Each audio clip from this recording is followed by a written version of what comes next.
पढ़ेंगे आज CCE। क्या पढ़ेंगे? CCE, continuous and comprehensive evaluation. दो नंबर कम से कम आ जाते हैं। CCE, ठीक है जी, CCE।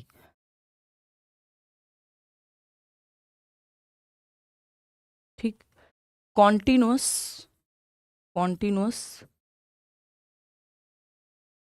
एंड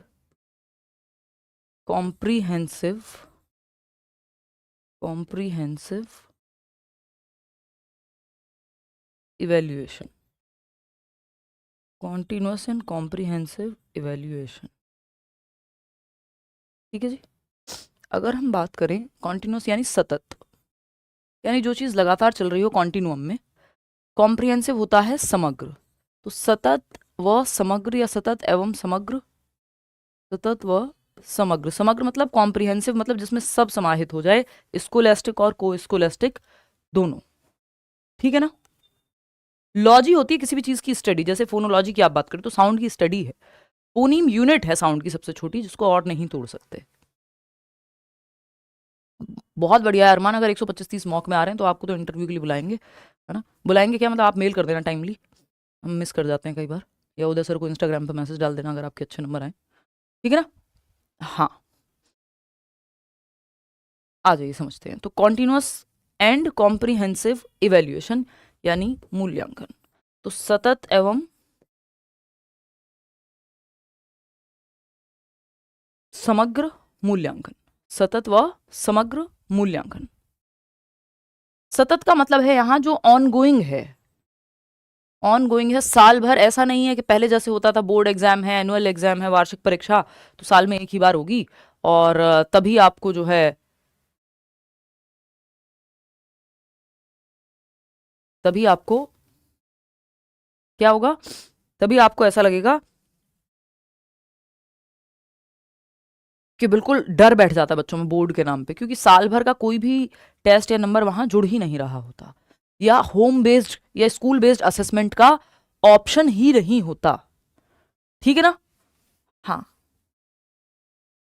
बहुत बढ़िया प्रमोद, प्लीज अब कमेंट्स बंद कर दो, आज मैं थोड़ा डिस्ट्रैक्ट हो रही हूँ। Not well slept, overworked, under slept.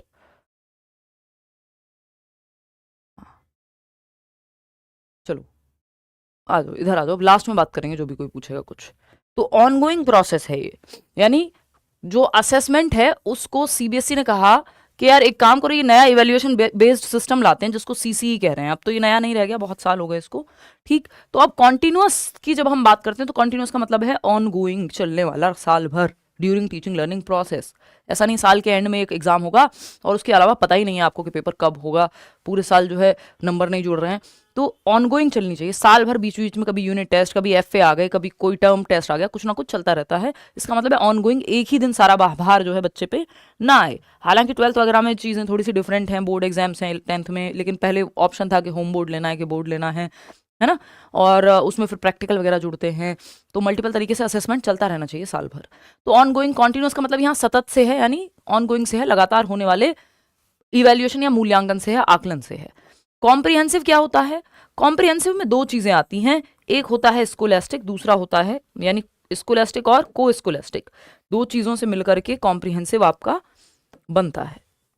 Scholastic और को स्कोलेस्टिक। कॉम्प्रिहेंसिव कैसे बनेगा? कॉम्प्रिहेंसिव की जब हम बात कर रहे हैं यानी व्यापक, व्यापक का मतलब ही है या समग्र जिसको हम कह रहे हैं, तो कॉन्टिन्यूस जो कॉन्टिन्यूटी में चले। कॉम्प्रिहेंसिव या व्यापक की जब हम बात कर रहे हैं तो कॉम्प्रिहेंसिव है आपका स्कोलेस्टिक, स्कोलेस्टिक और को स्कोलेस्टिक, को स्कोलेस्टिक, ठीक है। स्कोलेस्टिक बोले तो जिसको हम कहते हैं शैक्षिक पक्ष, तो शैक्षिक पक्ष और सह शैक्षिक पक्ष, सह शैक्षिक पक्ष।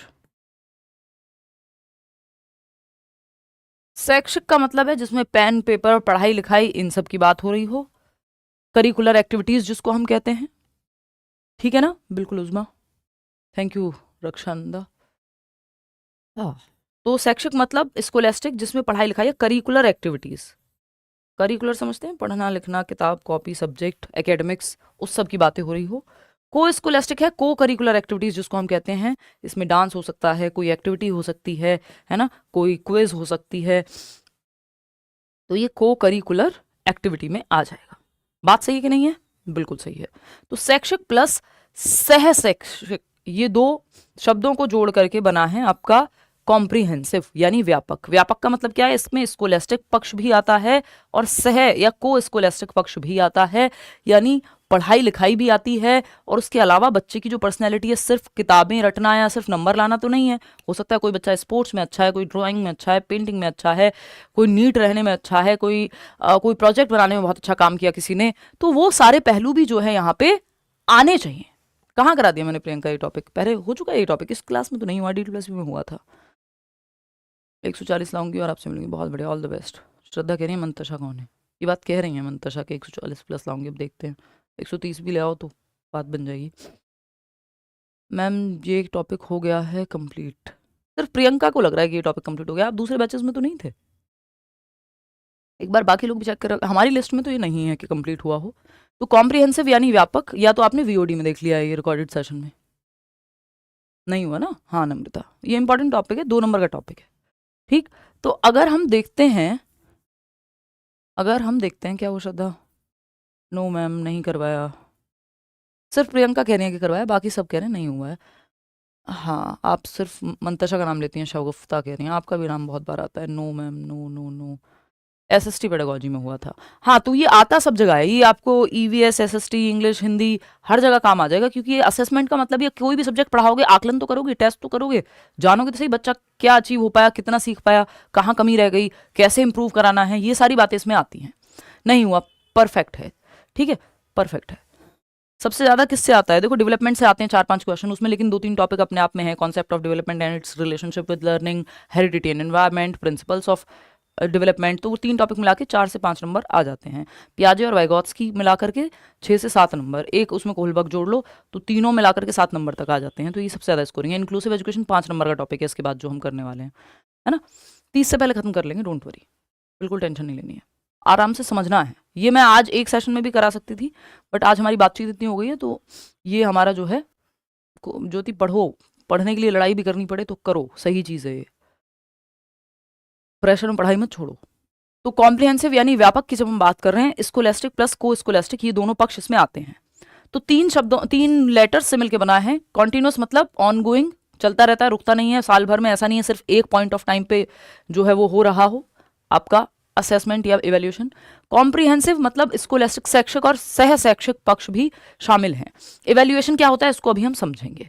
ये जांचना कि आपने जो उद्देश्य रखे थे साल की शुरुआत में, चैप्टर की शुरुआत में, बात की शुरुआत में, वो प्राप्त हो पाए कि नहीं। जब आप एक लेसन प्लान बनाते हैं, एक पाठ योजना बनाते हैं, तो उसमें भी कुछ जनरल वो आते हैं, जनरल गोल्स होते हैं या आपके एम्स होते हैं, और कुछ होते हैं स्पेसिफिक एम्स कि ये चैप्टर पढ़ने से ये सामान्य तौर पे बातें आ जाएंगी, ये स्पेसिफिक तौर पे बातें आ जाएंगी। तो उद्देश्य है जब भी आप कोई चैप्टर पढ़ रहे हैं कि आप CCE के क्वेश्चन सॉल्व कर पाए, ये इस चैप्टर को, इस क्लास को पढ़ने का उद्देश्य है। तो ये जो ऑब्जेक्टिव सेट होते हैं, ये जो महमूदुल ऑब्जेक्टिव सेट होते हैं, जो उद्देश्य सेट होते हैं, वो किस हद तक हम प्राप्त कर पाए, हो भी पाए या नहीं, कहाँ कमी रह गई, ये सब एक प्रक्रिया के माध्यम से, जिसको इवैल्यूएशन कहते हैं, मूल्यांकन कहते हैं, उसके माध्यम से जानते हैं हम। इसमें भी एक छोटा टर्म होता है जिसको हम असेसमेंट कहते हैं, तो वो इसका पार्ट है, अभी हम उस पर भी आएंगे। तो CCE की चर्चा हमने कर ली कि कॉन्टिन्यूअस एंड कॉम्प्रिहेंसिव इवैल्यूएशन, सतत एवं व्यापक मूल्यांकन, जिसमें एक C का मतलब है कि ऑनगोइंग चलेगा साल भर, ऐसा नहीं है कि बस एक दिन कराओ और बच्चे में डर बैठ जाए। साल भर जब टीचिंग लर्निंग प्रोसेस चलती रहती है, तो उसी दौरान बीच बीच में आप बच्चे को असेस करते रहेंगे, आकलन करते रहेंगे, उसको टेस्ट करते रहेंगे, जांचते रहेंगे अलग अलग पहलुओं से। कॉम्प्रिहेंसिव में स्कोलेस्टिक और co scholastic, pen paper test, academic दोनों मिक्स हो जाएंगे, और इवैल्यूएशन को यानी जांचना या मूल्यांकन करना हम कहते हैं। ठीक, कॉन्टिन्यूअस एंड कॉम्प्रिहेंसिव इवैल्यूएशन पे हमारी बात हो चुकी है। कि इवैल्यूएशन का सिस्टम है जो CBSE ने लागू किया कि भाई ऐसा है, इसी के थ्रू फिर ग्रेड सिस्टम और ये सब भी आए बाद में, कि ऐसा है कि सिर्फ बच्चे को एक दिन डर मत बिठाओ एग्जाम के नाम पे, वो चलते चलते सीख जाए साल भर में। ठीक है, हाँ कोई बात नहीं अरमान। What is assessment? अब इवैल्यूएशन और असेसमेंट में अंतर क्या है? असेसमेंट क्या है, इवेल्युएशन क्या है, सुनने में एक जैसा ही लगता है, जबकि हम ये कहेंगे कि असेसमेंट जस्ट एक पार्ट है इवेल्युएशन का। ठीक है, इवेल्युएशन एक बड़ी प्रक्रिया है। तो व्हाट इज असेसमेंट या आकलन क्या है? असेसमेंट मतलब आकलन, इवेल्युएशन मतलब मूल्यांकन। तो मूल्यांकन बड़ी प्रक्रिया है, आकलन छोटी प्रक्रिया है, जैसे ग्रोथ एंड डेवलपमेंट होती है। आकलन क्या है? आकलन क्या है? Assessment is a process of collecting, यानी असेसमेंट क्या है, एक प्रक्रिया है जिसके माध्यम से आप कलेक्ट करते हैं डेटा को। रिव्यूइंग, इसको फिर से देखते हैं कि इतने ही आपके पास कॉपी पड़ी हुई है बच्चों की, FA1 में ये किया आपने, बच्चों के वर्क्स को कलेक्ट किया, ड्राइंग को, किसी और चीज़ में, और जो भी उसने किया है अलग अलग एक्टिविटीज़, फिर उसको रिव्यू किया कि किस बच्चे ने कैसा किया, कहाँ दिक्कत रही। एंड यूजिंग डेटा, अब ये डेटा, ये जो पूरी आपने, आप देखते हो ना FA की पूरी एक लिस्ट बनती थी कि टीचर अपने नंबर चढ़ा रही है ना, तो वो सब रिकॉर्डेड है। तो डेटा को कलेक्ट किया, रिव्यू किया, आपने कोई फाइल बनाई वो रखा हुआ होगा तो डेटा कलेक्टेड है, उसको रिव्यू किया जरूरत पड़ने पे, और डेटा को यूज किया किस चीज के लिए? For the purpose of improvement in the learning process. कि आप बच्चे की प्रीवियस कॉपी देख करके जांचते हुए टीचर को पता लगता है कि इस बच्चे को इस टॉपिक में बहुत दिक्कत है, या मैथ्स में जो है यहाँ ये बहुत स्ट्रगल कर रहा है बाकी सब्जेक्ट्स के मुकाबले। कैसे पता लगा? जब डेटा को कलेक्ट किया। डेटा मतलब सूचना है, इंफॉर्मेशन है बच्चे के बारे में, जो आपने अलग अलग तरीकों से ली होगी, क्विज के माध्यम से, ओरल टेस्ट के माध्यम से, कोई एक्टिविटी करा के, कोई FA टेस्ट करा के, है ना, जिस भी तरह से आपने डेटा को इकट्ठा किया होगा, कलेक्ट किया होगा, फिर उसको रिव्यू किया, देखा भाई कहाँ किस बच्चे को अच्छा, कौन सा बच्चा किस चीज में अच्छा कर रहा है, किसी को ओलंपियाड के लिए भेजना है तो कैसे पता लगेगा? इसी डेटा को देख करके पता लगेगा। And using data for, main purpose क्या है? For the purpose of improvement in the learning process, कि सीखने की प्रक्रिया। मान लो FA1 में किसी बच्चे ने अच्छा नहीं किया, कि कैसे फिर टीचर पेरेंट मीटिंग होगी, PTM होगी, उसमें नंबर्स दिखाए जाएंगे या व्हाट एवर कॉपीज दिखाई जाएंगी, और आगे की चर्चा होगी कि लर्निंग प्रोसेस को और बेहतर कराने के लिए क्या किया जाए, है ना, इंप्रूवमेंट के लिए, लर्निंग प्रोसेस की प्रोसेस में सुधार के लिए क्या किया जाए, इंप्रूवमेंट के लिए क्या किया जाए लर्निंग प्रोसेस में। तो आकलन सीखने की प्रक्रिया में सुधार के उद्देश्य से सूचना एकत्र करने, समीक्षा करने और उपयोग करने की एक प्रक्रिया है। कि कैसे आप जो अधिगम की प्रक्रिया है उसमें सुधार कैसे लेकर के आएंगे, लर्निंग के प्रोसेस को इंप्रूव कराना है ना हमें बच्चे की, तो उद्देश्य क्या है? सुधार कराना। इस उद्देश्य से जब आप सूचना एकत्र करेंगे बच्चों के बारे में, जो भी उन्होंने काम किया है, कोई एक्टिविटी कराई है, फिर उसको समीक्षा करेंगे, रिव्यू करेंगे और उपयोग करने की एक प्रक्रिया है। तो कुल मिला के मुद्दा क्या है कि आपने डेटा को किया कलेक्ट, सूचना को आपने इकट्ठा किया, कलेक्ट किया, तो डेटा आपने कलेक्ट किया, कलेक्टिंग,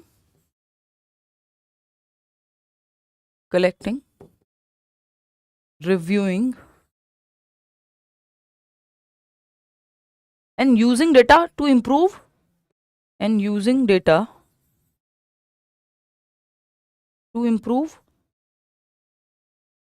ये तीनों चीजें किस लिए? कुल मिला के उद्देश्य वही है कि टीचिंग लर्निंग प्रक्रिया सुधरनी चाहिए, बदलाव होना चाहिए, to improve teaching learning process, teaching learning process, अधिगम की और शिक्षण अधिगम की प्रक्रिया कुल मिलाकर के इंप्रूव होनी चाहिए। सिंपल बात है राजन, ठीक है। तो इसी को हम क्या कह रहे हैं? आकलन कह रहे हैं। अब बात आती है मेजरमेंट क्या है और इवैल्यूएशन से कैसे अलग है। देखिए मेजरमेंट का मतलब, देखिए आकलन में आपने देखा, मेजरमेंट को हम हिंदी में कहते हैं मापन। मापन के लिए आपने हमेशा देखा होगा कि हाइट मेजर कर लो, वेट मेजर कर लो, शेप साइज मेजर कर लो। मेजर करना मतलब मापना। आप दर्जी के पास जाइए, आप दूध वाले के पास जाइए, आप वेइंग स्केल पे यानी वजन मापने की एक मशीन पे खड़े हो जाइए। ये क्या सब क्या है? ये आपको मेजरमेंट्स देते हैं। FA1 मतलब फॉर्मेटिव असेसमेंट, ठीक है ना। तो आजकल अलग अलग नाम से होने लगे हैं। तो व्हाट इज मेजरमेंट यानी मापन। तो मापन की जब हम बात कर रहे हैं तो ये क्या है? मापन में यूनिट लगती है, मेजरिंग यूनिट्स। जैसे हम वृद्धि की बात करते हैं तो हम कहते हैं मेजरिंग यूनिट में माप सकते हैं हम, तो मेजरिंग यूनिट्स लगती हैं, ठीक है। मतलब मापन की इकाई लगेगी। जैसे आपका कोई भी ग्रेड हो सकता है, परसेंटेज हो सकती है ना, कि बच्चे ने कितने % इंप्रूव किया। तो ये कैसे बता पाएंगे आप? मेजरमेंट के माध्यम से। मेजरमेंट एग्जैक्ट डेटा देता है आपको नंबर्स में, ठीक है ना सरवन। असेसमेंट आपको कई तरह का डेटा दे सकता है कि बच्चे ने कितना सुंदर ड्रॉ किया, कुछ कितना बढ़िया म्यूजिक कंपोज किया, कुछ भी हो सकता है उसमें। असेसमेंट में बच्चे के बारे में ही है, आप उसको डेटा को कलेक्ट करेंगे, रिव्यू करेंगे, है ना, उस पर रिफ्लेक्ट करेंगे और आगे यूज करेंगे बच्चे की लर्निंग को बेहतर करने के लिए। ठीक है, तो व्हाट इज मेजरमेंट? मापन क्या है? ये मेजरिंग यूनिट्स में आप डेटा इकट्ठा करते हैं। असेसमेंट में जरूरी नहीं है मेजरिंग यूनिट में ही हो, है ना, वहां किसी भी फॉर्म में हो सकता है, कोई फाइल की फॉर्म में हो सकता है, जरूरी नहीं है कि परसेंटेज या नंबर्स की फॉर्म में ही हो। मेजरमेंट हमेशा नंबर की फॉर्म में होता है ना, कि जिसका एग्जैक्ट मापन संभव हो। इवैल्यूएशन इन सब के परे है, एक बड़ी प्रक्रिया है जिसमें असेसमेंट यानी आकलन भी शामिल है, जिसमें आप डेटा कलेक्ट कर रहे हो, इंप्रूवमेंट के लिए रिव्यू कर रहे हो, फ्यूचर में यूज करने की बात कर रहे हो। मेजरमेंट भी शामिल है कि आपको मेजर करना है कि इतने % ये गोल अचीव हो गया, है ना। आकलन करना है कि कैसे और इसको बेहतर कर सकते हैं टीचिंग लर्निंग प्रोसेस को। ये सब आता किसमें? इवैल्यूएशन की एक बड़ी प्रक्रिया में आता है। किसमें आता है? मूल्यांकन की एक बड़ी प्रक्रिया में आता है, जिसमें ये सब देखा जाता है कि जो लर्निंग आउटकम्स सेट हुए थे, एक शब्द है अधिगम प्रतिफल, लर्निंग आउटकम्स, वो किस हद तक अचीव हो पाए, कितना दक्ष बच्चा या प्रोफिशिएंट बन पाया किसी एक स्किल में। ठीक है ना, तो लर्निंग आउटकम्स रखे जाते हैं, लर्निंग आउटकम्स रखे जाते हैं, आउटकम्स यानी अधिगम प्रतिफल कहते हैं हम इनको। क्या कहते हैं? अधिगम प्रतिफल, अधिगम प्रतिफल।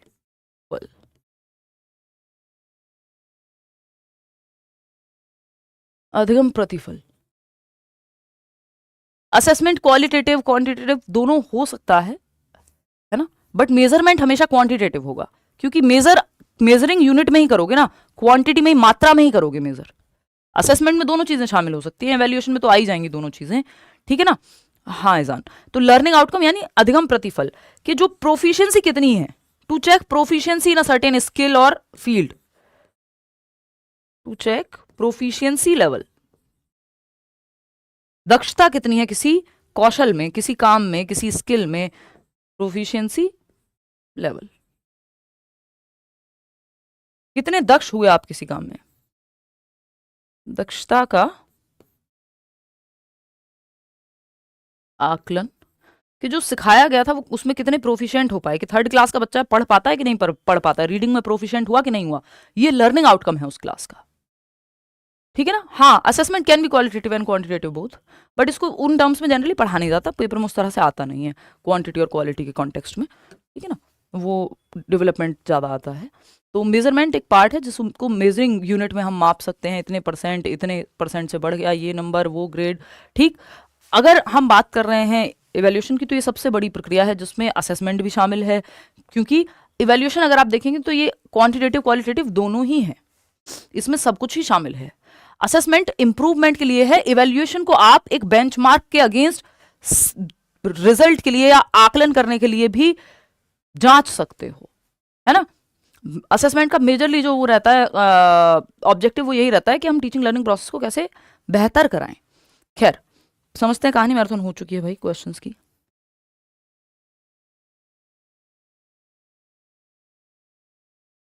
एक, हाँ मुसर्रत, अब इवैल्यूएशन की जब हम बात कर रहे हैं तो इवैल्यूएशन या मूल्यांकन क्या है? इवैल्यूएशन इंक्लूड करता है मापन को भी और आकलन को भी। एक मिनट रुकना यार, मैं गर्म पानी ही बोल देती हूँ। इस सीजन में इतनी खुश थी कि पूरे सीजन जो है कोल्ड नहीं हुआ एक भी बार भी, इम्यूनिटी अच्छी हो गई है, और आज ही दर्शन हो गए हैं कोल्ड के। ये ना कम सोने से ये सब से भी फर्क पड़ता है। एनीवे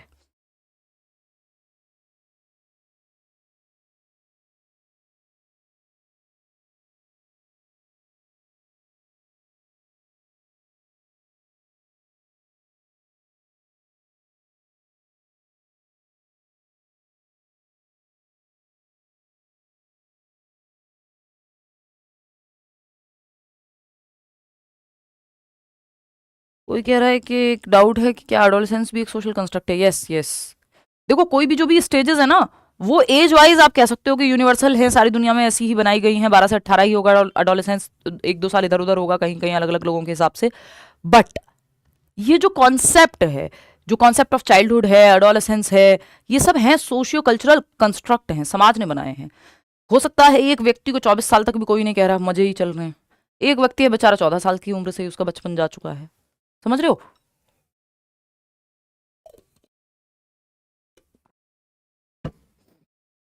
हम्म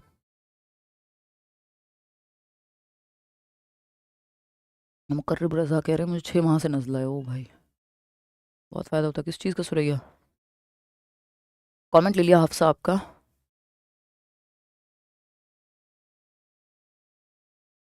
अरमान कोई बात नहीं, अगली बार से मैं ही करूँगी। नहीं नहीं क्लास तो करेंगे यार, अभी पढ़ रहे हैं। बस ये है कि मैंने थोड़ा पार्ट में बांट दिया है इसको, 2 दिन में करेंगे। इस टॉपिक को हमें आज ही करना था, बट जैसा कि तबीयत जो है साथ नहीं दे रही, तो मैं स्लो स्लो ही चल रही हूँ आप लोग कमेंट्स लेती हुई। टेंशन ना लो, वो क्वेश्चंस मैं डलवा दूंगी अलग से। जिम तो यार मैं जा नहीं पा रही हूँ अभी। एक दिन गई थी, कल नहीं मतलब परसों गई थी, बहुत दिन बाद। चले आगे बढ़े मित्र। हम्म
चलें भाई, बोल दिया मैंने काढ़े के लिए ना।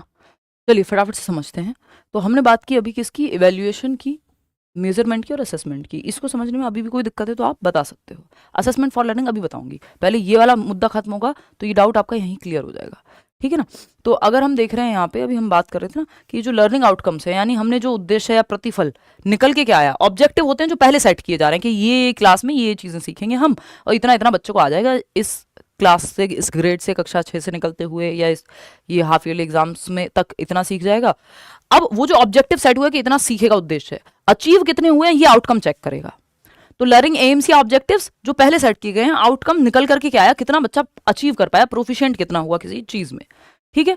इसके अलावा हमने बात कर ली इसकी असेसमेंट और इसकी इवेल्युएशन की और मेजरमेंट की, ठीक है। तो जब हम बात इसमें वैसे हम चर्चा कर चुके हैं, फिर भी मैं एक और बार आपको ये, मेजरमेंट का सिंपल मतलब है मापना। मापने के लिए आपको मेजरिंग यूनिट्स लगेंगे, यानी न्यूमेरिकल वैल्यू लगेगी, नंबर्स लगेंगे, न्यूमेरिकल वैल्यू लगेगी, है ना। कि टेस्ट में 18/25 आए या मॉक टेस्ट में इतने आए, कितने नंबर आए, ये मापा जाता है मेजरमेंट में। क्वांटिटेटिव होता है ये, यानी मात्रात्मक होता है। क्या होता है? क्वांटिटेटिव होता है। क्वांटिटेटिव यानी मात्रात्मक। मात्रा का पता जरूर लगेगा। मेजरमेंट कैसे करोगे? आप कहोगे ये दूध 1 लीटर है, तो लीटर में मेजर किया ना, मेजरमेंट जहां आ गया मतलब बात हो रही है किसकी? मात्रा की। तो मात्रा के बिना आप मेजर कर ही नहीं सकते। आप हाइट, वेट, शेप, साइज जो भी मेजर करोगे, कोई इंचेस में किसी चीज को, वेट में किसी चीज को, फीट में, है ना, तो मेजरिंग यूनिट्स हैं। ऐसे यहाँ पे भी आपको क्वांटिटी की बात जरूर नजर आएगी मेजरमेंट में, न्यूमेरिकल वैल्यू होगी किसी पॉइंट ऑफ टाइम पे। असेसमेंट में आपको पता है कि यहाँ चीजें कई सारी हो सकती हैं, यहाँ आप डेटा को कलेक्ट कर रहे हो, रिव्यू कर रहे हो और उसको यूज कर रहे हो जरूरत पड़ने पे। तो ये क्वांटिटेटिव प्लस क्वालिटेटिव दोनों हो सकता है। क्वांटिटेटिव, ये चर्चा हम कर चुके हैं ऑलरेडी, क्वांटिटेटिव और क्वालिटेटिव दोनों हो सकता है, यानी गुणात्मक और मात्रात्मक दोनों जो है ये हो सकता है। बात सही है। और अगर हम बात करते हैं इवैल्यूएशन की, तो ये इसमें सब कुछ ही आ जाएगा, ये सारा कुछ आ जाएगा कि इसमें मेजरमेंट भी आ गया, असेसमेंट भी आ गया। क्योंकि ये मान लो असेसमेंट फीडबैक के लिए है, यदि कि आपको प्रतिपुष्टि मिल जाएगी कितना आपने अचीव किया, कैसा है, कहाँ इंप्रूवमेंट की जरूरत है। इवैल्यूएशन आपका थोड़ा जजमेंट बेस्ड, कि आपको फाइनल बताने के लिए कि बच्चा पास हुआ कि फेल हुआ, अबव एवरेज है कि एवरेज है, ये थोड़ा सा एक फाइनल जजमेंट टाइप पास करता है। हालांकि जज करना बच्चों को आपका उद्देश्य नहीं है मूल्यांकन का, लेकिन एक फाइनल जजमेंट देने के लिए कि भाई अगली क्लास में जाओगे कि नहीं, इस कोर्स में पास हुए कि नहीं, 90 मार्क्स आए कि नहीं, पेपर तभी पास होगा ना। तो ये एक बात। रूब्रिक्स आपकी सर्टेन पैमाने हैं कि क्वेश्चन को इन मानकों पे बनाया जाए, रूब्रिक्स है वो, है ना। वो अभी आगे चल करके आएगा कि रूब्रिक्स क्या है, कि आपने ब्लूप्रिंट टाइप बनाया हुआ है एक तरह से, जिसमें कि इतने % हार्ड क्वेश्चन होंगे, इतने % मुश्किल होंगे, इस टॉपिक से इतने आएंगे, तो पूरा एक खाका है कि किस चीज की वैल्यू कितनी, इसके हिसाब से पेपर सेट किया जाएगा, एक सर्टेन पैमाना है, ठीक है ना। तो ये एक बात है। तो evaluation includes in it what, evaluation में क्या आता है, मेजरमेंट असेसमेंट दोनों आ जाता है। मेजरमेंट क्वांटिटेटिव मात्रात्मक होता है, असेसमेंट क्वालिटेटिव और क्वांटिटेटिव दोनों हो सकता है, फीडबैक मिलता है, इंप्रूवमेंट की गुंजाइश रहती है। इवेल्युएशन जो है आपका टर्म एंड, या फिर हम देखते हैं कि एक जजमेंट के लिए होता है कि फाइनल आपने कितना अचीव किया, तो इसमें तो ये सारा कुछ आ ही जाएगा, ये ब्रॉड टर्म है अगर आप देखेंगे इवेल्युएशन। हालांकि असेसमेंट इससे भी ज्यादा ब्रॉड हो जाता है, मेजरमेंट एकदम नैरो टर्म है यहाँ पे, ठीक है। कहां दिक्कत है बताओ विजय, इतनी बात क्लियर है, क्लास देख देख के नैन्सी, चलिए फिर तो इतनी बात क्लियर है, आगे बढ़ जाएंगे हम। टाइप्स ऑफ असेसमेंट हम पढ़ते हैं, क्योंकि असेसमेंट जो भी है वो सब इवैल्यूएशन के अंदर तो आ ही जाएगा। अभी आएंगे उस पर, स्टैंडर्डाइज टेस्ट पढ़ेंगे हम, तब आएंगे उस पर। डिसलेक्सिया वाला टॉपिक आएगा इंक्लूसिव एजुकेशन में, जब ये सीसीई टॉपिक खत्म हो जाएगा। चिंता मत करो, ऐसा कुछ नहीं हो सकता पेपर में जो जरूरी हो, आता रहा हो, सिलेबस में भी हो और आप पढ़ के ना गए हो। इस बैच में लाखों लोग पढ़ते हैं साल भर में, बैच से सिर्फ बैच की बात कर रही हूँ, यूट्यूब की बात ही नहीं कर रही हूँ, सिर्फ सीटेट की बात कर रही हूँ। और तो दिक्कत नहीं है, ये बैच आप ही लोग आगे जाकर के कल बोलने वाले हैं जब आपका ये पेपर हो जाएगा क्लियर, और नहीं होगा ऐसा मैं तो नहीं मान के चल रही, इसका मतलब फिर आपने बिल्कुल मेहनत नहीं की होगी, नहीं तो आपको इतने सब कुछ संसाधन के बाद जो है सीटेट का पेपर क्लियर ना हो नहीं सकता। तो आप ही लोग, हम तो उतना प्रचार में भी उतना विश्वास नहीं रखते, आप ही लोग हैं जो डायरेक्ट इस चीज़ को आगे बोलते हैं, कि वर्ड ऑफ माउथ कहते हैं जिसको, कि बहन करियर विल से ले लियो, या बहन हिमांशु मैम से पढ़ लियो, ये सब आप ही करते हैं। नहीं सुबोध, वो आपका अपना परसेप्शन है, आप क्या कर सकते हैं, किसी दिन एनर्जी ऊपर नीचे होती है, अदरवाइज बहुत अच्छे से हम लोग डिस्कशन कर रहे हैं आजकल, ठीक है ना। चलिए, असेसमेंट फॉर लर्निंग की जब हम बात कर रहे हैं, असेसमेंट फॉर लर्निंग, अधिगम के लिए आकलन, ये आपने सुना होगा, 1 नंबर का क्वेश्चन आता है। असेसमेंट ऑफ लर्निंग, अधिगम का आकलन, ठीक है। असेसमेंट एज लर्निंग, अधिगम के साथ आकलन, ठीक है जी। टीचर इन दोनों में इन्वॉल्व होता है, असेसमेंट फॉर लर्निंग हो या ऑफ लर्निंग हो। एज लर्निंग में बच्चे का सेल्फ असेसमेंट या उसके पीयर्स का असेसमेंट, स्वयं आकलन या उसके साथी समूह, उनका महत्व ज्यादा है। टीचर की जरूरत पड़े तभी वो होगा, नहीं तो टीचर का ऐसा कोई डायरेक्ट रोल नहीं होता, बच्चा खुद से स्वयं आकलन करता है कि मुझे कितना आता है। आपने खुद ही मॉक टेस्ट किया, खुद ही एनालिसिस कर लिया, सेल्फ असेसमेंट है ना। असेसमेंट एज लर्निंग है। अब फॉर और ऑफ में क्या अंतर है, फॉर और ऑफ में क्या अंतर है, उससे पहले हम पढ़ेंगे फॉर्मेटिव और सबमेटिव असेसमेंट, जिससे आपको वो चीज और अच्छे से क्लियर हो सके। फॉर्मेटिव असेसमेंट यानी रचनात्मक आकलन, फॉर्मेटिव असेसमेंट रचनात्मक आकलन, और दूसरा क्या है इसमें, सबमेटिव असेसमेंट। सबमेटिव असेसमेंट 2 बार है भाई, ये असेसमेंट यानी योगात्मक आकलन, योगात्मक आकलन,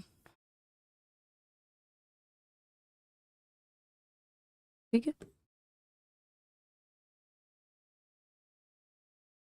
ठीक। हाँ हाँ, मुझे भी मेरी फ्रेंड ने ही बताया था कि निकल गया सीटेट, एग्जैक्टली साधना, मतलब आप लोग ऐसे आते हैं, मैं कई बार खुद सोचती हूँ यार, मैं तो यूट्यूब पे भी अभी उतनी एक्टिव नहीं रहती हूँ पहले जितनी, है ना। तो आप लोग एक दूसरे को बताते हैं तभी तो चीज़ें चलती हैं। वो जितने का बैच आपको मिल रहा है वो जस्ट फंक्शनल कॉस्ट भी इसलिए निकलती है क्योंकि बहुत बड़ी संख्या में लोग उसको लेते हैं। अदरवाइज कितनी चीज़ें आपको मिल रही हैं, कोई पढ़ना ना चाहे तो बात अलग है, अदरवाइज सारे टीचर्स पढ़ा रहे हैं। देखो 100% सेटिस्फाइड कोई भी, सारे मतलब ऐसा नहीं हो सकता कि पूरे लाख बच्चा है तो लाख के लाख को जो है सेम ही व्यक्ति बिल्कुल पूरी तरह से अच्छा लगे, हालांकि मेजरली सबको लगता ही है ना। अगर उसमें बात करें मॉक टेस्ट, प्रीवियस ईयर, की नोट्स, सबके अपने पर्सनल नोट्स, पीएनजी, और क्या मतलब बच्चे की जान लेने वाली ही बात होगी ये तो हमारी तरफ से कोई दिक्कत नहीं है अगर आप थोड़ा भी एफर्ट लगा रहे हैं तो, समझ रहे हो।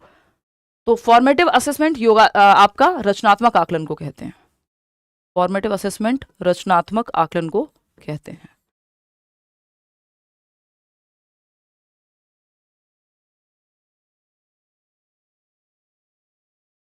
क्या है भाई फॉर्मेटिव असेसमेंट या रचनात्मक आकलन?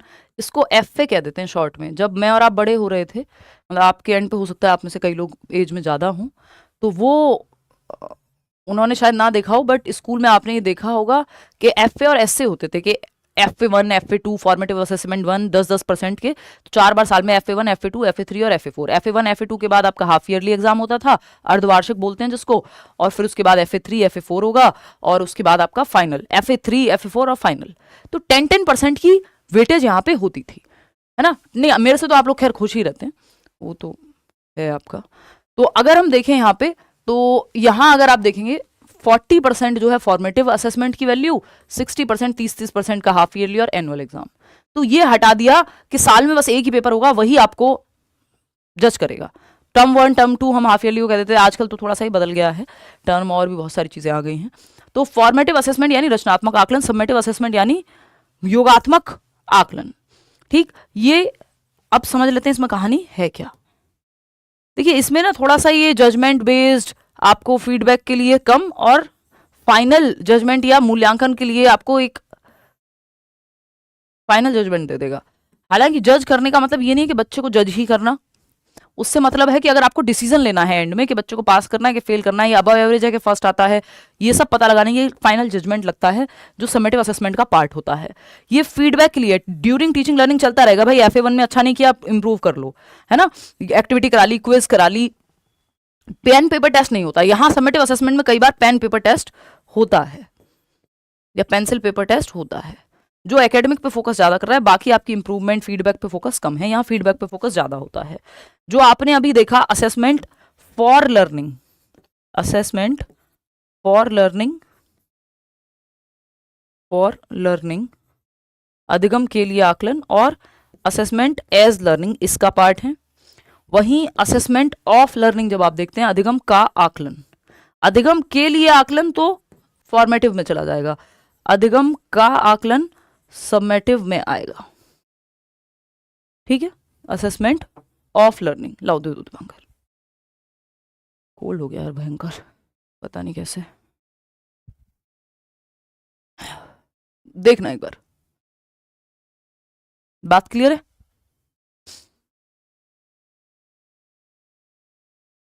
तो अब यहां पे जब हम देख रहे हैं तो एसए का पार्ट क्या है, assessment for of learning, formative में असेसमेंट फॉर लर्निंग और एज लर्निंग।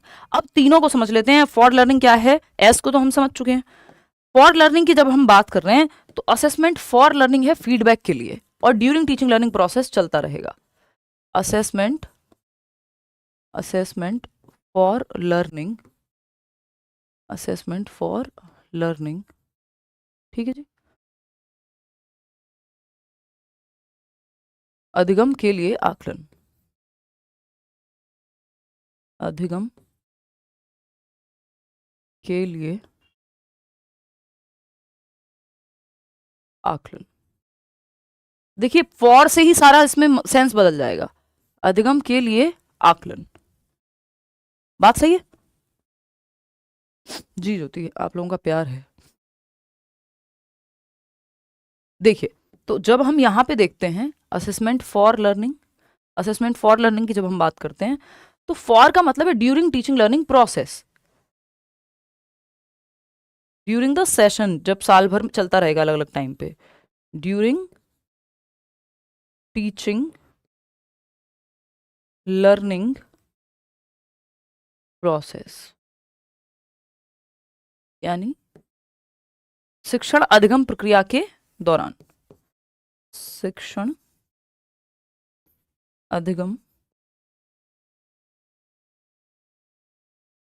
शिक्षण अधिगम प्रक्रिया के दौरान, प्रक्रिया के दौरान, बात सही है। हाँ मुल्ला अशफाक, ठीक है जी, वेलकम है आपका। ठीक है कुराल, मैंने ना एक एक सेशन डलवाया है, हिंदी पेडागोजी इंग्लिश पेडागोजी का। अगर नहीं डलाया तो मैं अभी टीम से चेक कर लूंगी, है ना। पुराना सेशन है मेरे ही, बट वो आप देख लोगे तो आपके 15 में से 12 नंबर आराम से आ जाएंगे। दोनों सेशन अगर आपने देख लिए, 3 3 4 4 घंटे के हैं, एक 3 का एक 4 घंटे का। जयराम अंकुश राव, नाम तो आप लोगों के इतने प्यारे हैं। सीडीपी पेडागोजी मैं ही पढ़ाऊंगी यार योग्यता, ये 30 नंबर पूरे मैं ही कराती हूँ, चाइल्ड डेवलपमेंट इन पेडागोजी। उसमें 2 4 6 टॉपिक ही मुश्किल से बचे हुए हैं, 6 भी नहीं है ना। असेसमेंट फॉर लर्निंग, अब ये असेसमेंट फॉर लर्निंग है ड्यूरिंग टीचिंग लर्निंग प्रोसेस चलता रहेगा।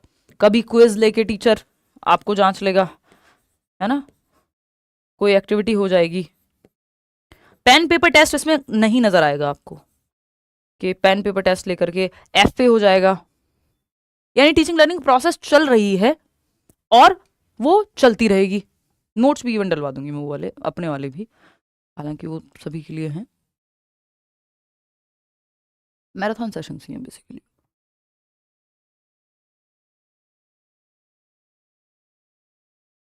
बल्कि नेक्स्ट सेशन से हिंदी पेडागोजी और इंग्लिश पेडागोजी भी मैं ही पढ़ाऊंगी। हाँ शेख, थोड़ा सा बहुत बड़े आरुष कह रहे हैं 170 नंबर लाऊंगा। बेफिजूल की बातें करा लो हैं। क्विज एक्टिविटी, ये सब जो भी एक्टिविटीज़ हैं आपकी, ये और भी इस तरह की कुछ एक्टिविटीज़ क्लासरूम में होती रहती हैं। कोई ओरल क्वेश्चन पूछ लिया, है ना, जांचने के लिए। टीचिंग लाइन पार्ट चल रहा है, यानी प्रोसेस चल रही है, चैप्टर चल रहा है, बीच में कोई सवाल पूछ लिया, क्योंकि फॉर लर्निंग है। जैसे मैं आपसे कोई सवाल पूछ लूँ, चैप्टर चल रहा है इन बिटवीन, तो वो क्या हो गया, मुझे समझ आएगा कि आपको कितना समझ आ रहा है और कहाँ इंप्रूवमेंट की जरूरत है, तो इससे मुझे फीडबैक मिलेगा। तो ये ड्यूरिंग टीचिंग लर्निंग प्रोसेस होती है ताकि इंप्रूवमेंट की गुंजाइश रहे, इंप्रूव कराया जा सके। तो इंप्रूवमेंट का यहाँ स्कोप रहता है, स्कोप ऑफ इंप्रूवमेंट ये कह सकते हो आप, स्कोप ऑफ इंप्रूवमेंट यानी सुधार का स्कोप है। आप चाहो तो इंप्रूव कर लोगे, अगले टेस्ट तक ठीक कर लोगे, एक एफए में ज्यादा नंबर ठीक नहीं आए तब भी। स्कोप ऑफ इंप्रूवमेंट तो चलता रहेगा। टीचिंग लर्निंग खाना बना रहे हैं उसी दौरान चेक कर रहे हैं। असेसमेंट ऑफ लर्निंग क्या है भाई? जब आप असेसमेंट ऑफ लर्निंग की बात करते हैं, असेसमेंट ऑफ लर्निंग की बात कर रहे हैं, तो वो एंड पे होगा। ऑफ लर्निंग, अधिगम का आकलन, यानी जब फॉर लर्निंग मतलब अधिगम के लिए आकलन, कि अभी लर्निंग चल रही है, आपसे प्रीवियस नॉलेज के 2 सवाल पूछ लिए या बीच में क्वेश्चंस पूछ लिए, ताकि आप इंप्रूवमेंट कर सके, आगे टीचिंग लर्निंग प्रोसेस में कैसे ठीक किया जाए ये देख सकें सरीना। ठीक है ना, बहुत बढ़िया, खुशनुमा, वारुष। जेंडर देखिए सोशल कंस्ट्रक्ट है ना। हाँ, महिदुल 130, 125 से 130 के बीच में आ जाओ। असेसमेंट ऑफ लर्निंग क्या है? एंड में, एंड ऑफ लर्निंग प्रोसेस या यूनिट, कम से कम तो यूनिट टेस्ट हो सकता है, हाफ ईयरली, ईयरली टेस्ट हो सकते हैं। इसमें पेंसिल पेपर टेस्ट शामिल होता है कि एक यूनिट एंड हो गई, अब आप फाइनल लगा रहे हैं एक पेपर। ठीक, ये सबमेटिव का पार्ट है, वो फॉर्मेटिव का पार्ट है। ये सबमेटिव असेसमेंट का पार्ट है क्योंकि ये थोड़ा जजमेंट बेस्ड है कि कितना % अचीव हुआ, क्या जजमेंट हुआ, पास हुए इस यूनिट में कि फेल हुए, है ना। ये टर्म एंड टेस्ट इसमें आता है। ये जितने भी पेन पेपर टेस्ट हैं वो जनरली आपको इसमें देखने को मिलेंगे, टर्म एंड टेस्ट और हाफ ईयरली, ईयरली या paper pencil test, paper pencil test, pencil test. ठीक है जी, बात सही है।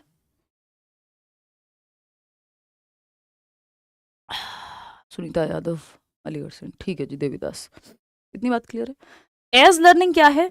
एज लर्निंग है बच्चा खुद का आकलन, खुद से ही आप कोई चैप्टर पढ़ा, खुद से ही आप टेस्ट ले रहे हो, खुद का ही, है ना।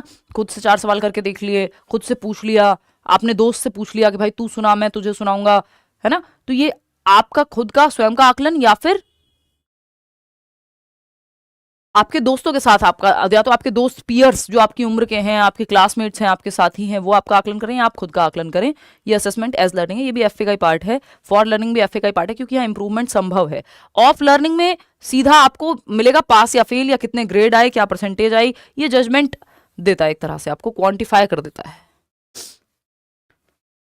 ठीक है, इतनी बात है जी, कि ये बताना है, ये जजमेंट देना है कि बच्चा एवरेज है कि अबव एवरेज है। हालांकि हमें टर्म्स देखना, लेबल नहीं करना है, जज करना है, इसलिए ताकि बच्चे को आप सिखा सकें। तो असेसमेंट को कैसा होना चाहिए या आप पता लगा सके कि बच्चे को ये इस कैटेगरी में बच्चा है। ठीक है, अगर हम देखें, एक चीज आपको यहां पे ध्यान में रखनी है कि असेसमेंट को कैसा होना चाहिए, इस बार पूछा हुआ है डायनेमिक, यानी रिजिड नहीं होना चाहिए। बच्चे के हिसाब से नेचर जो है असेसमेंट का डायनेमिक यानी परिवर्तनशील होना चाहिए, और फ्लेक्सिबिलिटी होनी चाहिए, या मैं कहूँ ऑथेंटिक होना चाहिए। रियल लाइफ से जोड़ करके आप सवाल पूछिए, रियल लाइफ सिचुएशंस लाइए अपने आकलन के तरीके में भी।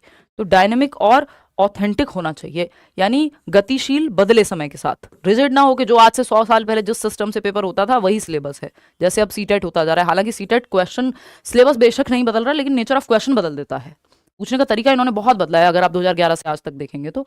ऑथेंटिक है मतलब जो रियल हो, है ना, जो रियल लाइफ पे बेस्ड हो। ठीक है आकांक्षा, जो रियल लाइफ पे बच्चे के वास्तविक जीवन से जुड़ा हुआ हो, तो वो ऑथेंटिक होता है। तो डायनेमिक और ऑथेंटिक आपका असेसमेंट की प्रक्रिया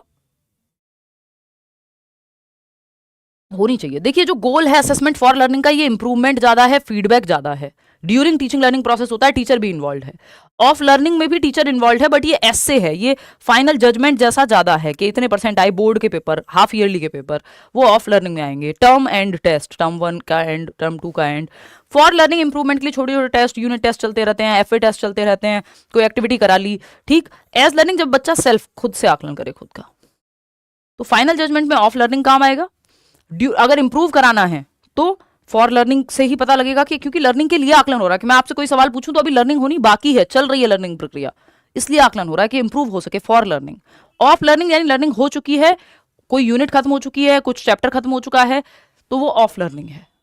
चैप्टर तो छोटी चीज हो जाएगी, बट एटलीस्ट अ यूनिट, कई चैप्टर मिलाकर के एक यूनिट बनती है आपकी। तो ये असेसमेंट फॉर लर्निंग है। वैसे तो मैंने आपको सारे पॉइंट्स इसके बता दिए हैं, फिर भी थोड़ा सा बता देती हूँ इसके बारे में आपको कि अगर हम देखें तो enables teachers to use information about students knowledge, understanding and skills to inform their teaching teachers, कैसे फीडबैक मिले उनको, लर्निंग के बारे में कैसे इंप्रूव किया जा सके। तो फॉर लर्निंग का जो पूरा फोकस है वो फीडबैक देने पे है कि बच्चे के बारे में फीडबैक मिले, बच्चे को ये आता है, यहाँ इंप्रूवमेंट की गुंजाइश है, इंप्रूव कर सकते हैं। ये 2 पॉइंट इंपॉर्टेंट हैं, है ना। ये एज लर्निंग क्या है, बच्चा कंसोलिडेट करे अपनी लर्निंग को और मजबूत करे, रिफ्लेक्ट करे खुद से ही, है ना। सेल्फ लर्निंग है ये, तो रिफ्लेक्ट यानी चिंतन मनन करे, कहाँ कमी रह गई, खुद से ध्यान दे इस बात पे।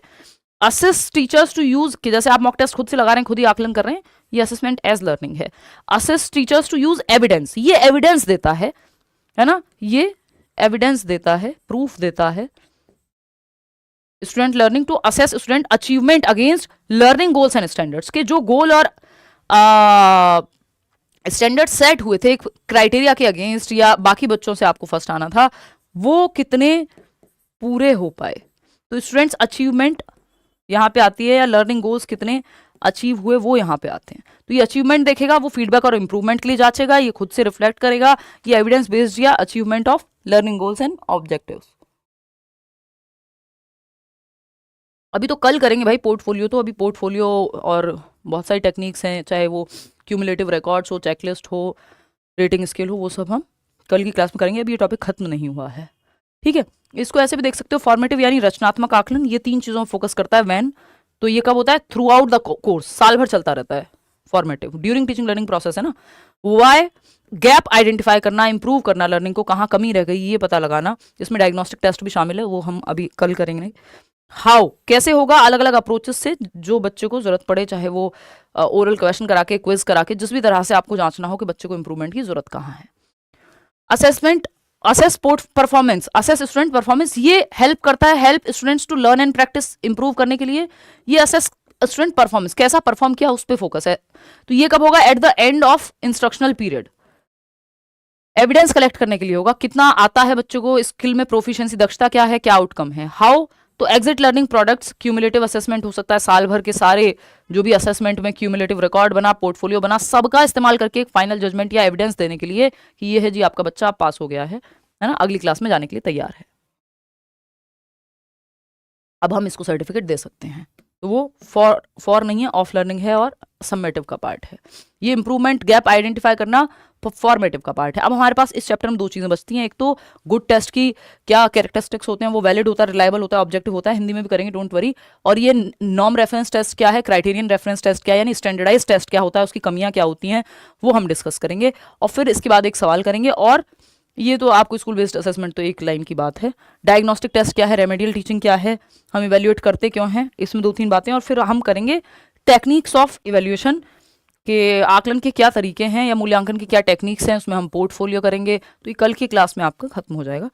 है ना, एक क्लास और इसमें लगेगी। इसके बाद मैं आपको बता दूं, आपका एक चैप्टर बचता है इंक्लूसिव एजुकेशन का, एक यूनिट ही है पूरी 5 नंबर की, जिसमें आपकी लर्निंग डिसेबिलिटीज़ आएंगी और भी कई चीज़ें आएंगी, इंक्लूसिव एजुकेशन। तो 2 दिन इसमें भी लगेंगे कम से कम। और इसके अलावा आपका बचता है जो लास्ट की यूनिट है, वो यूनिट को तो आप आज भी वो सवाल कर ले रहे होंगे, क्योंकि वो लर्निंग वगैरह वो ऑलरेडी जिसने ये पहले के 20 नंबर कर लिए, वो लास्ट के 10 नंबर बहुत ईजी हो जाते हैं। वो 2-3 ही मुख्य टॉपिक हैं, जैसे लर्निंग एंड पेडागोजी वाली यूनिट बोल देते हैं उसको, कि मोटिवेशन का एक चैप्टर है उसमें, थिंकिंग एंड लर्निंग का एक चैप्टर है, उसी में आपका एक प्रॉब्लम सॉल्विंग का है। 2-3 ही टॉपिक हैं, अगर मोटे मोटे टॉपिक देखेंगे, उसके अंदर छोटे छोटे टॉपिक्स हैं, वो हो जाएंगे आपके 2 दिन का ही काम है वो। तो 2 से 3 दिन हम मान लेते हैं कि ये लास्ट वाली यूनिट के लिए, 3 days एट मैक्स, है ना, नहीं तो मैं क्लास की ड्यूरेशन बढ़ा दूंगी। चलो 3 days इसको भी दिए, मैं तो एक्स्ट्रा कह रही हूँ, नहीं तो 2 दिन में ही हो जाएगा बहुत प्यार से। और एक दिन आपका इसको क्या कहते हैं, जो आज हम पढ़ रहे हैं, CCE 1 day, कल का दिन। तो 3 + 3 6 और 1 7 days। इसमें से एक दिन कम कर लेना, क्योंकि इसमें मैं 2 दिन में करा दूंगी, ये हो जाता है आराम से, इसमें बहुत ऐसा कुछ नहीं है, चाहे क्लास की ड्यूरेशन थोड़ी बढ़ा लेंगे अगर ज़रूरत पड़ी तो, है ना। तो टोटल हमारे पास 6 से 7 दिन हमें लगेंगे, अगर हम बहुत धीमे धीमे चलते हैं तब भी। अभी दिन हमारे पास कितने हैं कंप्लीट सिलेबस होने में? दिन है हमारे पास, मैंने आपको कहा है, जैसे पहले मैं 25 बोल रही थी, बट वो ज़्यादा जल्दी खींचना हो जाता है उसको, क्योंकि इस बार पेपर में टाइम ही कम मिला है ना। आप सोचो 1 दिसंबर से हमने पढ़ना शुरू किया है भाई, 27 नवंबर को तो सीटेट ने फाइनल बताया है कि ये है जी ऑफिशियल सिलेबस, वो बता ही नहीं रहे थे सिलेबस 1 महीने पहले नोटिफिकेशन दे करके, है ना। तो अब हम कुछ और पढ़ने लग जाते, उसका भी फायदा नहीं है। तो 21 से हमारे पास दिन तो अभी 30 तक